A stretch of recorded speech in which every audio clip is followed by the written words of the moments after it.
proud pa rin ang mga Pinoy sa ipinakitang galing ni Pinay tennis ace Alex Ayala sa kanyang Wimbledon journey kahit bigo siyang manalo sa laban nila ng Italian player na si Jasmine Paolini. Nag-iisip na ng hakbang ilang lokal na pamahalaan para sa programa kaugnay ng larong tennis. May unang balita, si Katrina Son.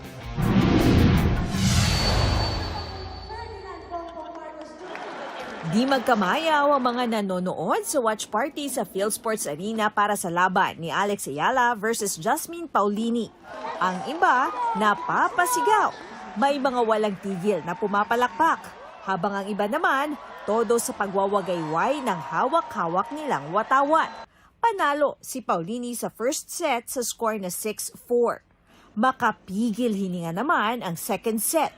Napatayo pa ang ilan ng lumamang ng puntos si Alex kay Paolini sa score na 4-3. Walang humpay ang saya ng mga nanonood dito nang magtapos ang second set sa score na 4-6 pabor kay Ayala. Mas naging intense naman ang last and final set. Lahat kabado. Natapos ang third set sa score na 6-3 pabor kay Jasmine Paolini. Dito na rin nagtapos ang historic Wimbledon campaign ni Alex Ayala. Malungkot po, talo eh.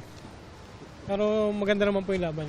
It was close, but yun nga, it is what it is. Bawi tayo next major, and Alex, that's okay. Pero may ilan namang masaya sa ipinakitang galing at determinasyon ni Ayala. Okay. Lumaban ng maayos. Kahit naganda dapa-dapa, laban lang. Happy pa rin. It is not yet over. It's actually a start. Let's support Alex on her journey sa kaniyang tennis career. Proud pa rin daw ang mga kababayan nating nanood. Dahil para sa kanila, simula pa lang ito ng laban ni Alex. She's very young, so there's still a lot of years left for her. She's just 21, so marami pa tayong baka decades pa, no, just to see her play. So we're excited. Proud pa rin kami. Siyempre, Pilipino kami. Kahit ano mangyari, Alex Ayala pa rin. Ang ilang alkalde sa Metro Manila na kasamang nanood sa watch party. Nag-iisip na ng hakbang para sa ilang programa kaugnay ng larong tennis sa kani-kanilang lungsod. Because of the achievements of Alex, siyempre yung interest in tennis mas lumalaki.